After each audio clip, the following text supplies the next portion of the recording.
Hey guys, today we're taking a look at a really simple song called Horse with No Name from America. It's perfect for beginners. It only has 2 chords in it. So let's take a look at how this song is played. And yeah, it only has 2 chords for the whole song. So the 2 chords that we're looking at is E minor. The second chord, I actually don't know what it's called. It looks like a form of D slash F sharp. So I'm going to call it a D slash F sharp, even though it doesn't quite have the same voicing as a D slash F sharp, okay? Has some more open notes. So the E minor is pretty basic. We all know how to play that, but just in case, because this song is good for beginners, here's how we do it. So we're going to put our ring finger on the D string 2nd fret, and our middle finger on the 2nd fret A string, and then everything else is going to be open. Now, the strum pattern we're going to use here is going to be down, down, up, down, up, down, up. The very last up, we're using something called an open upstroke.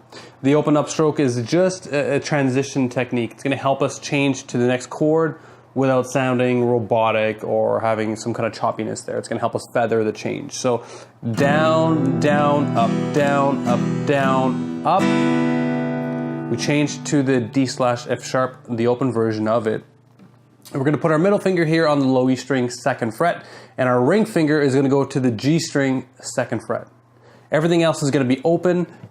If you accidentally fret the A string with your middle finger, that's actually a good thing. We don't really want the A string to ring out. If it does, it's not a big deal either. It doesn't ruin the chord, so you can have it ring out.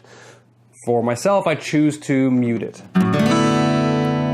So that gives us the E string, A string muted, the D string open, the G string covered on the 2nd fret, the B string open, and the high E string open. The strumming here is a little different. It's going to be down, up, and we're going to do a stop.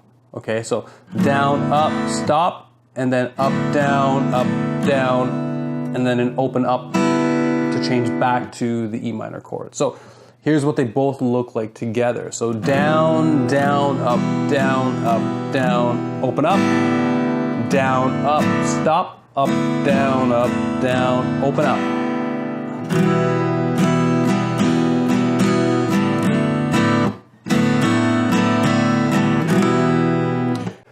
So in the actual recording of the song, there are more stops that happens actually in the strum pattern, but we're just going to keep it simple, and we're going to just introduce that one stop so that there's not too much detail to learn, and that actually sounds a lot like the song. You can play that, everyone will recognize it immediately, and it's perfect to practice if you're a beginner.